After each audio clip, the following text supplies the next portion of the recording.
তোমরা তোমাদের সন্তানদেরকে দারিদ্রতার ভয়ে হত্যা করিও না।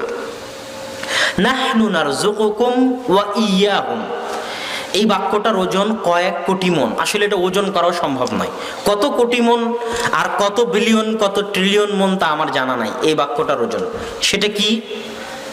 মানুষ বলে যে আমি সন্তান নেব না বা নিও না, কেননা টাকা পয়সা নাই, কেমনে খাওয়াবা, এত সন্তানকে কেমনে মানুষ করবা, এটা মানুষ বলে।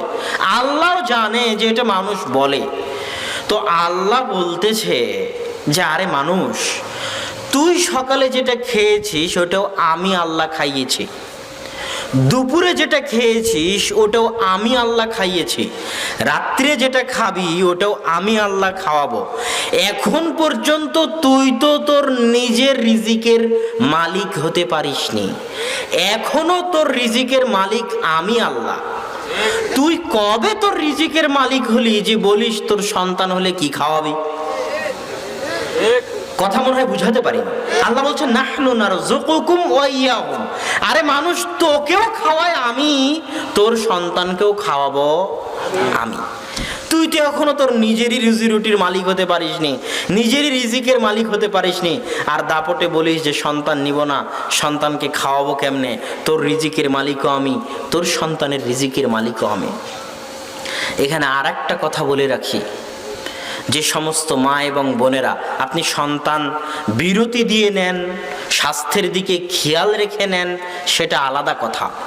কিন্তু দুটা সন্তান নিয়ে একটা সন্তান নিয়ে সন্তান নেওয়া বন্ধ করে দিবেন, আর সন্তান নিব না এই বাক্যটা মুখ দিয়ে উচ্চারণ করবেন, এই বাক্যটা যে কত ভারী। এই বাক্যটাকে যদি আটলান্টিক মহাসাগরে ফেলে দেওয়া যায় তাহলে আটলান্টিক মহাসাগরের পানি কালো হয়ে যাবে, এত ভারী। হিমালয় পাহাড় এই বাক্যের ওজন বহন করতে পারবে না, এই বাক্য এত ভারী, এত কঠিন। কেন? সারা পৃথিবীতে যদি এখন কয়েকশো কোটি মানুষ থাকে, আর কয়েক লক্ষ বিজ্ঞানী আর কয়েক লক্ষ ডাক্তার থাকে, এরা যদি সব এক জায়গায় একত্রিত হয় এক মাঠে, কয়েক লক্ষ বিজ্ঞানী, কয়েক লক্ষ ডাক্তার আর কয়েকশো কোটি মানুষ একত্রিত হয়ে যদি মরা পর্যন্ত, কিয়ামত পর্যন্ত চেষ্টা করে, আর স্বামী স্ত্রী যদি পরস্পরে দিনে রাতে 24 ঘন্টায় 1000 বার মিলিত হয়, আর এতগুলো বিজ্ঞানী আর ডাক্তার যদি কিয়ামত পর্যন্ত চেষ্টা করে একটা সন্তান পেটে নিয়ে আসবে, তো কারো বাপের 14 গোষ্ঠীর খাওয়ানায় যদি আল্লাহ না দেয় সন্তান দিতে, তাহলে এই বাক্যটা কতটা ভারী যে সন্তান নিব না। তুই কবে সন্তান নেওয়ার মালিক হলি? সারা পৃথিবীর সব মানুষ মিলে চেষ্টা করলেও পারবে না। তাহলে বাক্যটা ভারী।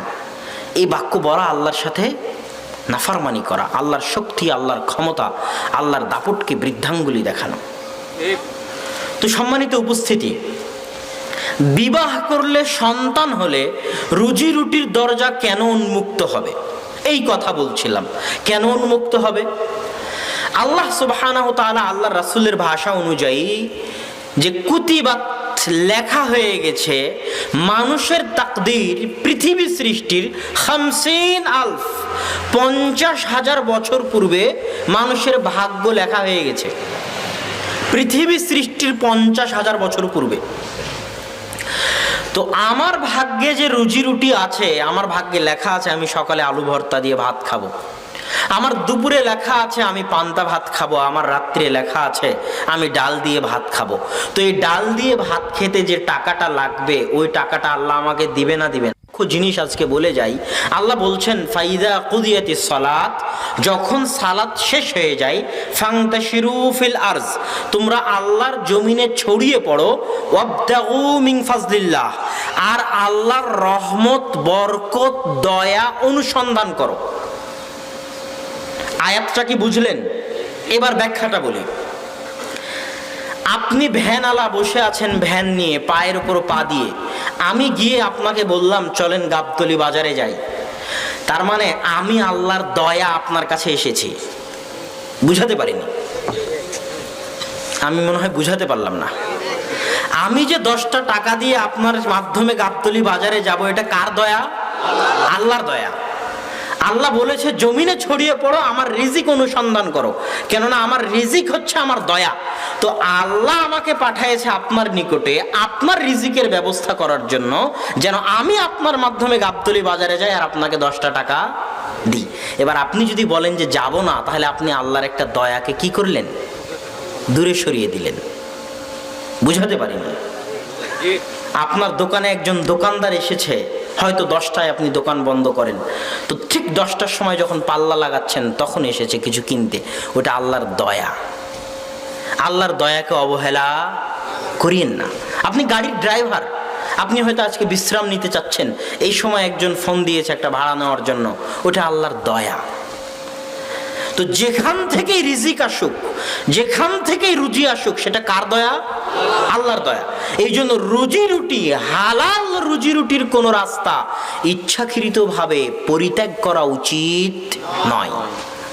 সম্মানিত উপস্থিতি, তো যেহেতু আমাদের রুজি রুটি 50,000 বছর পূর্বে আল্লাহ লিখে রেখেছে, তো এখন আমি যখন বিবাহ করলাম, তো আমার স্ত্রীর ভাগ্যে যদি 3 বেলা গোস্ত মাছ পোলাও লেখা থাকে, তো ওই গোস্ত মাছ পোলাওয়ের টাকাটা আল্লাহ কার মাধ্যম দিয়ে দিবে? আমার মাধ্যম দিয়ে দিবে, কেননা তার রিজিকের দায়িত্ব আমি উঠিয়েছি। এই যে বললো মসজিদে মাদ্রাসায় এতিম আছে, 13টা এতিমের রুজির দায়িত্ব তিনি উঠিয়েছেন। তো 13টা এতিমের ভাগ্যে যা খাবার লেখা আছে, ওই খাবারটা আল্লাহ তার হাত দিয়েই দিবে। এটা আল্লাহর পৃথিবী পরিচালনায় আল্লাহর নীতি।